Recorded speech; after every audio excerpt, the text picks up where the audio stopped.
राष्ट्राध्यक्ष Donald Trump यांचा अहमदाबादमधला कार्यक्रम पार पडल्यानंतर त्यांनी आग्र्याचा दौरा केलाय। इथे त्यांनी सहकुटुंब ताजमहलला भेट देत काही वेळ ताजमहलच्या सानिध्यात घालवला।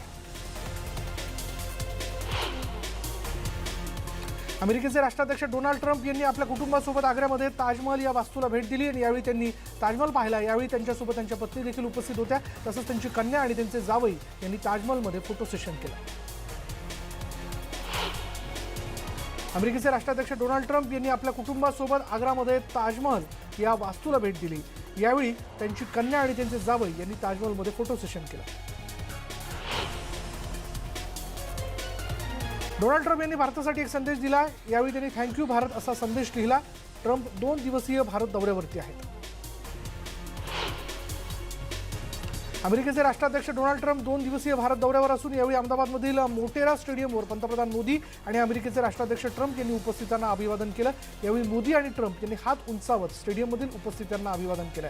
यावेळी मोठ्या संख्येने नागरिक उपस्थित होते। अहमदाबादचं मोटेरा स्टेडियम हे विश्वातील सर्वात मोठं स्टेडियम असल्याचा दावा यावेळी करण्यात आला।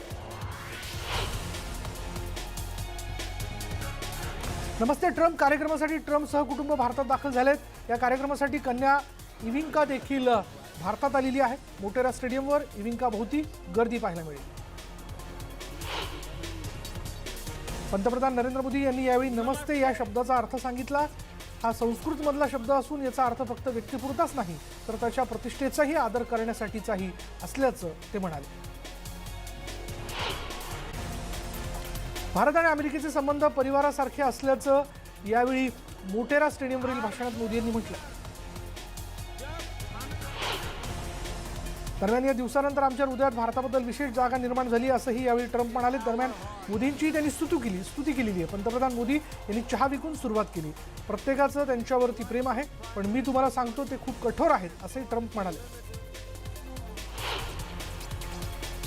ट्रम्प यांनी त्यांच्या भाषणाची सुरुवात नमस्ते या शब्दाने केली आणि याच वेळी त्यांनी मोदींचा उल्लेख ग्रेट चॅम्पियन असल्याचाही केलेला आहे। तर देशासाठी रात्रंदिवस काम करणारे पंतप्रधान मोदी माझे खरे मित्र असल्याचा उल्लेखही यावेळी ट्रम्प यांनी केला।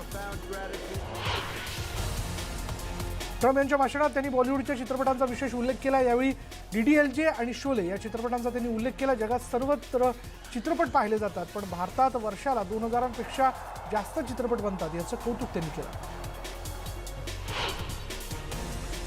यावेळी भाषणात ट्रम्प यांनी क्रिकेटचाही उल्लेख केला। तर भारताने क्रिकेटच्या जगाला सचिन तेंडुलकर पासून विराट कोहलीपर्यंत महान खेळाडू देऊ केलेले आहेत असंही ट्रम्प यावेळी म्हणाले। अमेरिका आणि भारत हे दोन्ही देश त्यांच्या नागरिकांचं इस्लामी मूलतत्ववादी दहशतवाद्यांपासून संरक्षण करण्यासाठी एकत्र काम करतील असं अमेरिकेचे राष्ट्राध्यक्ष डोनाल्ड ट्रम्प यांनी आपल्या भाषणात म्हटलं।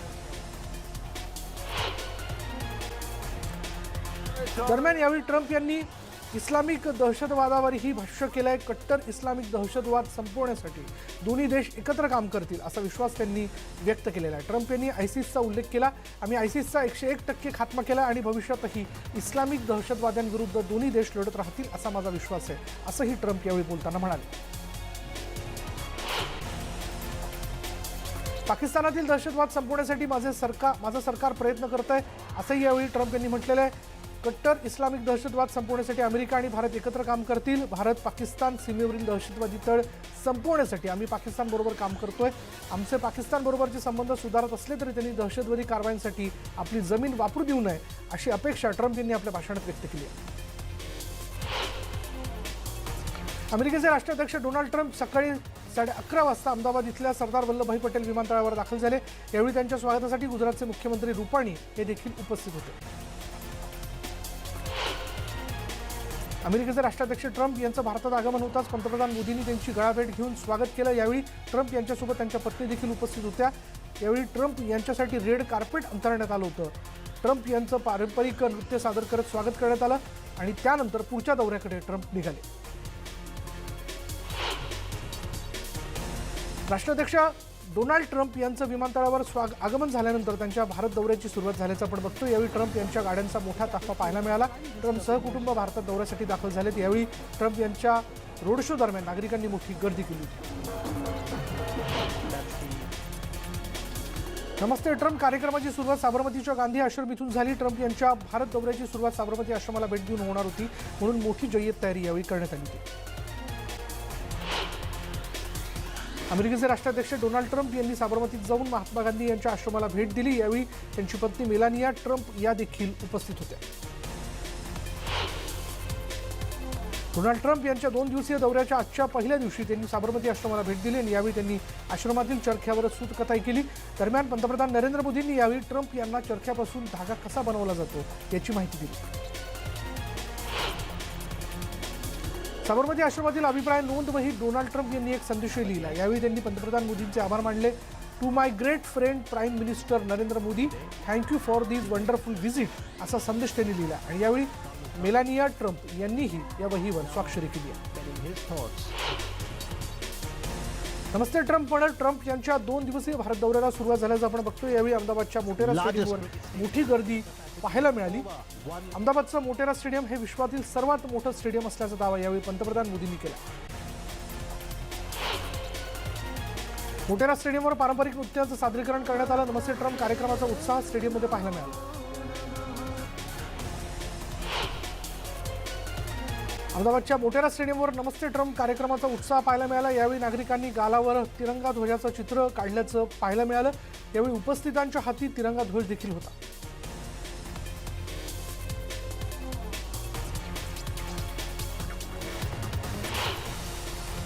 शेतकरी कर्जमाफीची पहिली यादी मुख्यमंत्री उद्धव ठाकरे यांनी आज जाहीर केली आहे। सुमारे 9,000 शेतकऱ्यांची पहिली यादी आज प्रकाशित करण्यात आली। यावेळी उपमुख्यमंत्री अजित पवार, बाळासाहेब थोरात, अशोक चव्हाण, एकनाथ शिंदे, कृषी मंत्री दादा भुसे उपस्थित होते। या शेतकऱ्यांनी थेट मुख्यमंत्री उद्धव ठाकरे यांच्याशी व्हिडिओ कॉन्फरन्सद्वारे संवाद साधला होता। त्या 2,000 शेतकऱ्यांना त्यांच्या खात्यात पैसे वळते करण्यात आले। एकूण 9 लाख शेतकऱ्यांची यादी तयार करण्यात आली असून ती टप्प्याटप्प्याने जाहीर केली जाणार आहे। आज प्रकाशित झालेल्या यादीत 25,000 ते 1.5 लाख रुपयांपर्यंत कर्जमाफ झालेल्या शेतकऱ्यांशी बहुतांशी शेतकऱ्यांना यामध्ये त्यांचा समावेश करण्यात आला। राज्यभरातील 1 लाखांहून अधिक माथाडी कामगारांनी बुधवारी एकदिवसीय लाक्षणिक संप पुकारला। मागील 2 महिन्यांपासून भाजीपाला आणि कापड बोर्डातील 40,000 माथाडी कामगारांना पगार मिळत नाही। तसंच राज्य सरकारमधील प्रशासकीय अधिकारी माथाडी कायदा मोडीत काढायला बघतायत। माथाडी कामगारांची चळवळ संपुष्टात आणण्याचा डाव प्रशासकीय अधिकाऱ्यांचा असल्याने हा 1 दिवसीय लाक्षणिक बंद पुकारण्यात आला। राज्यातील सर्व बाजारपेठा बंद राहणार आहेत। महाविकास आघाडीतील आमदारांची आज बैठक झाली। या बैठकीत अर्थसंकल्पीय अधिवेशनाला दांडी न मारता दररोज सभागृहात हजर रहा असे आदेश महाविकास आघाडीच्या सर्व आमदारांना मुख्यमंत्री उद्धव ठाकरेंनी दिले। कोणी काही म्हटलं तरी हे सरकार पडणार नाही याची शाश्वती मी घेतो असंही त्यांनी ठामपणे सांगितलं। तसंच या बैठकीत सोनिया गांधींचंही मुख्यमंत्र्यांनी कौतुक केलं। मोदी हे देशाचे पंतप्रधान आहेत याचा बहुतेक पंतप्रधानांना विसर पडलाय अशी टीका राज्याचे माजी मुख्यमंत्री आणि काँग्रेसचे ज्येष्ठ नेते पृथ्वीराज चव्हाणांनी केली आहे। ट्रम्प $2 मिलियन हेलिकॉप्टर विकण्यासाठी आले असून त्याचा ते करारही करतील, त्यामुळे या दौऱ्यामुळे भारताच्या पदरी काय पडणार असा सवालही त्यांनी उपस्थित केला। आज विधिमंडळाच्या अर्थसंकल्पीय अधिवेशनाला सुरुवात झाली। यावेळी ते माध्यमांशी बोलत होते आणि सीए वरून देशात घडणाऱ्या घडामोडींवरून अमेरिकेचे राष्ट्राध्यक्ष ट्रम्प हे पंतप्रधान मोदींशी चर्चा करणार असल्याची माहिती पृथ्वीराज चव्हाणांनी दिली। दरम्यान आंतरराष्ट्रीय पातळीवर देशातील घडामोडींची दखल घेतली जात असल्याचंही त्यांनी सांगितलं। भाजप आणि रिपब्लिकन पार्टीसमोर निवडणुका असल्यामुळे या दौऱ्याचं आयोजन करण्यात आल्याचा आरोप पृथ्वीराज चव्हाणांनी केला। त्यामुळे या दौऱ्याकडे आपण राजकीय दृष्टीनेही पाहू शकतो असंही पृथ्वीराज चव्हाण म्हणाले। आज केंद्राकडे पैसा नसतानाही मोठ्या प्रमाणात खर्च करण्यात येतोय, पण पंतप्रधान मोदींना कोण काय बोलणार अशा शब्दात पृथ्वीराज चव्हाणांनी दौऱ्यावर होणाऱ्या खर्चावर भाष्य केलं। आघाडीचं सरकार फक्त 11 दिवस आहे असं भाकीत राणेंनी केलंय, पण राणेंचं वक्तव्य कोणी गांभीर्याने घेत नाही अशा शब्दात शिवसेना नेते दीपक केसरकर यांनी राणेंना प्रत्युत्तर दिलंय। महाराष्ट्रातून राणेंनी वक्तव्य केल्याचंही केसरकरांनी यावेळी म्हटलं।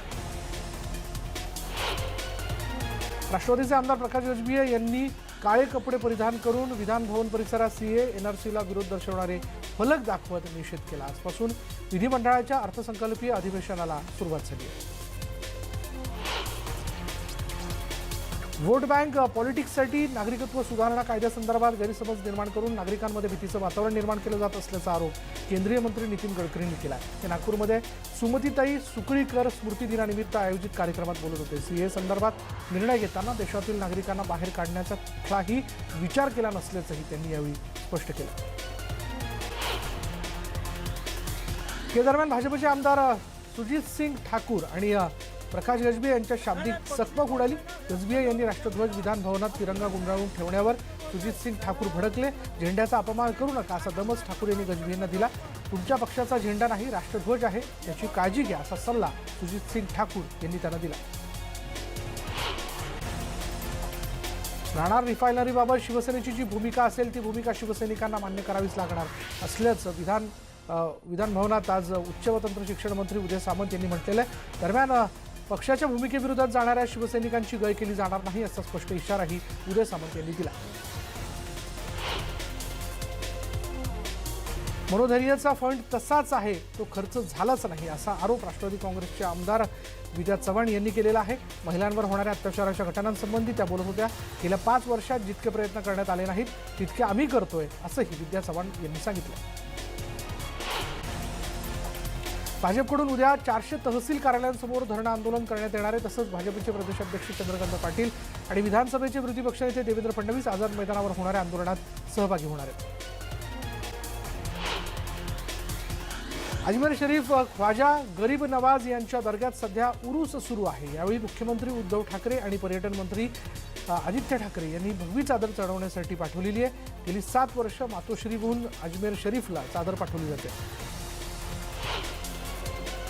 केंद्रीय राज्यमंत्री रामदास आठवले यांनी आज इंदू मिल इथल्या डॉक्टर बाबासाहेब आंबेडकरांच्या स्मारकाच्या कामाची पाहणी केली। काम अत्यंत चांगल्या प्रकारे सुरू असल्याचं त्यांनी म्हटलं। 2022 पर्यंत सगळं काम पूर्ण होईल। काही सूचना केलेल्या आहेत त्यांनी आणि त्या सूचना पूर्ण करण्यात येतील अशी अपेक्षा आहे असंही त्यांनी म्हटलं। मीरा भाईंदरमधील भाजप नेते नरेंद्र मेहतांनी राजीनामा दिला। राजीनामा दिल्याचा मेसेज त्यांनी माध्यमांना पाठवला। विधानसभा निवडणुकीत मेहतांचा अपक्ष उमेदवार गीता जैन यांनी पराभव केला होता। केंद्र सरकारच्या विरोधात आपल्या वेगवेगळ्या मागण्यांसाठी काँग्रेसच्या ओबीसी सेलतर्फे आज जालन्यामध्ये जिल्हाधिकारी कार्यालयासमोर आंदोलन करण्यात आलं। आरएसएस आणि भाजप हे आरक्षण विरोधी असून संविधानाने दिलेले एससी एसटी ओबीसीचं आरक्षण संपवण्याचा आरएसएसचा विचार केंद्रातील भाजप सरकार अंमलात आणण्याच्या प्रयत्नात आहे। काँग्रेस पक्ष केंद्र सरकारचा हा कुटील डाव हाणून पाडेल आणि आरक्षणाच्या रक्षणासाठी जालना जिल्हा काँग्रेस केंद्र सरकारविरोधात तीव्र लढा उभारेल असा इशाराही देण्यात आला। न्यूज 18 लोकमतच्या बातमीचा पुन्हा एकदा इम्पॅक्ट झालाय। चिमूर इथल्या एका शाळेत विद्यार्थिनींना मुख्याध्यापिकेनं कठोर शिक्षा दिली होती आणि यामुळे विद्यार्थिनींना चालताही येत नव्हतं। न्यूज 18 लोकमतनं ही बातमी लावून धरली आणि मुख्याध्यापिकेवर कारवाईची मागणी केली। यानंतर खडबडून जागं झालेलं प्रशासन समाज कल्याण विभागानं या मुख्याध्यापिकेची बदली केली आहे। तसंच त्यांच्या चौकशीचे आदेशही देण्यात आले। महाविकास आघाडी सरकारने कर्जमाफीची पहिली यादी आज जाहीर केली। पहिल्या यादीत नांदेड जिल्ह्यातील 533 शेतकऱ्यांना या योजनेचा लाभ मिळाला। लोहा आणि अर्धापूर या 2 तालुक्यातील 2 गावांमधील शेतकऱ्यांचे 2 लाखांपर्यंतचं कर्ज माफ करण्यात आले। सरकारची ही कर्जमाफी योजना अल्पभूधारक आणि छोट्या शेतकऱ्यांसाठी लाभदायक असल्याची प्रतिक्रिया कर्जमाफ झालेल्या शेतकऱ्यांनी दिली। नागरिकत्व सुधारणा विधेयकाच्या विरोधात बुलढाण्यात 20 किलोमीटरचा पायी मोर्चा काढण्यात आला। बुलढाण्यात नागरिकत्व सुधारणा विधेयकाला विरोध दर्शवण्यासाठी मोताळा ते बुलढाणाचा 20 किलोमीटरचा मोर्चा काढण्यात आला। एवढा लांब पायी मोर्चा महाराष्ट्रातील पहिला पायी मोर्चा असल्याचा दावा यावेळी करण्यात आला। बुलढाणा जिल्ह्यातील खामगाव नगरपालिकेमध्ये हरिफैल भागातील सामाजिक कार्यकर्ते विभागातील समस्या मांडण्यासाठी गेले होते आणि यावेळी नगरपालिका मुख्याधिकाऱ्यांनी नागरिकांसोबत अरेरावीची भाषा केल्याचा आरोप आहे। तसंच गुंड प्रवृत्तीचे गुलजमा शहा यांना बोलावून निवेदन देणाऱ्या कार्यकर्त्यांनाच धमकावल्याचा आरोप आहे। महात्मा ज्योतिराव फुले शेतकरी कर्जमाफी योजनेची आजपासून वाशिम जिल्ह्यात अंमलबजावणी सुरू झाली आहे। जिल्ह्यातील कळंबा महाली आणि सावरगाव बर्डे या 2 गावात प्रायोगिक तत्वावर या योजनेची सुरुवात करण्यात आली। या दोन्ही गावांमधील 468 शेतकऱ्यांचे आधार प्रमाणीकरण करण्यात आपलं सरकार सेवा केंद्र तसंच जिल्हा मध्यवर्ती बँकेच्या वतीने विशेष कॅम्प घेऊन सुविधा उपलब्ध करून देण्यात आल्या। चंद्रपूर जिल्ह्यातील दारूबंदीची समीक्षा करण्यासाठी पालकमंत्री विजय वडेट्टीवार यांनी नेमलेली समीक्षा समिती वेगवान काम करू लागली आहे। येत्या काही दिवसात या समितीचं प्रमुख काम संपुष्टात येणार आहे। गेल्या 5 वर्षात जिल्ह्यात असलेली दारूबंदी आणि तिचे फायदे तोटे याबाबत मत नोंदवण्याचं आवाहन या समितीने चंद्रपूरच्या नागरिकांना केलं होतं। जंगली जनावरांचा त्रास आणि बाजारात दर मिळत नसल्याने उद्विग्न झालेल्या काजळंबा इथल्या शेतकऱ्यांना आपल्या 2 एकरावरील वांगी पिकावर रोटाव्हेटर फिरून पीक नष्ट केलं। पेट्रोलचे दर वाढल्यानं त्यांना वांग्याला पाणी देणं कठीण होऊन बसलेलं आहे। मजुरीचे दर वाढल्यानं आणि बाजारातही वांग्यांना योग्य भाव मिळत नसल्यानं शेती तोट्यात जाते।